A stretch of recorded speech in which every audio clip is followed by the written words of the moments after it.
Bonjour, je m'appelle Olga Todorova. Ma question est, vu que la lutte au changement climatique va coûter très cher comme investissement, comment vous êtes prêt à aider les municipalités dans la lutte contre le changement climatique? Pour l'adaptation aux effets des changements climatiques qui sont bien réels, on veut développer des stratégies régionales pour lutter contre l'érosion des berges.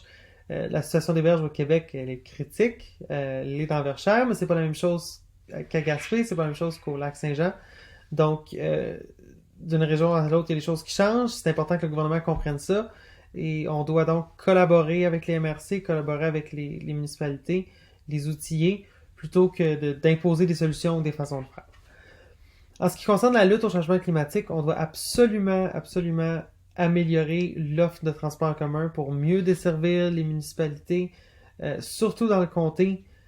Ça implique premièrement un financement adéquat des sociétés de transport, ça implique de reconnaître qu'il y a une pénurie de main-d'œuvre, qu'on manque de chauffeurs, agir en conséquence. Puis il faut aussi assurer l'accessibilité des transports en commun, notamment en instaurant la gratuité pour les étudiants et les personnes de 65 ans et plus. Malheureusement, le transport en commun, c'est pas une solution possible pour tout le monde partout. C'est pour ça qu'on veut tripler le nombre de bornes électriques sur le réseau public et s'assurer qu'il y ait au minimum une borne dans chacune des municipalités au Québec pour les autos, ce qui semble pas être le cas en ce moment. Mais le mot-clé à retenir, là, c'est vraiment collaboration. Le modus operandi libéral en affaires municipales et régionales, c'est vraiment d'accompagner, d'adapter l'aide du gouvernement, de décentraliser les décisions le plus possible pour mieux servir les réalités locales. Puis cette philosophie-là s'applique aussi aux réalités et aux enjeux environnementaux.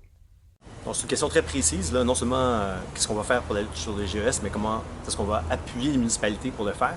Mais au Parti québécois, on a une mesure dédiée à la chose. On veut mettre 1%, consacrer 1% de tous les investissements publics en infrastructure publique dans le verdissement. Donc, non seulement des toits verts, mais assurer une présence d'un plus grand feuillage, puis évidemment lutter contre les îlots de chaleur.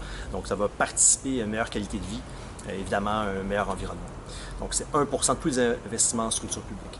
Également, un des enjeux majeurs pour les municipalités, c'est l'étalement urbain. Les municipalités sont aux prises, un peu entre l'arbre et l'écorce, avec un régime foncier de taxes foncières qui vient un peu les coincer. Donc, le Parti québécois s'engage à réviser ce régime de taxes foncières-là, dans l'objectif d'éviter le plus possible l'étalement urbain. Également, on va mettre en place et appuyer les municipalités dans tous les projets de développement et d'aménagement qui sont dits durables. Donc, il y a une partie de l'enveloppe budgétaire qui va être consacrée à appuyer directement les municipalités. On parle d'un montant de 100 millions par année.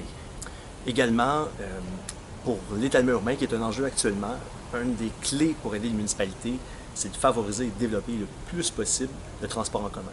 Donc, le Parti québécois constate qu'actuellement, il y a un manque grave et flagrant d'investissement dans le milieu du transport en commun. Donc, le Parti québécois veut augmenter le ratio de l'argent dépensé en transport en commun versus transport individuel jusqu'à ce qu'il comprenne 66%, donc les 2 tiers des investissements dans les transports.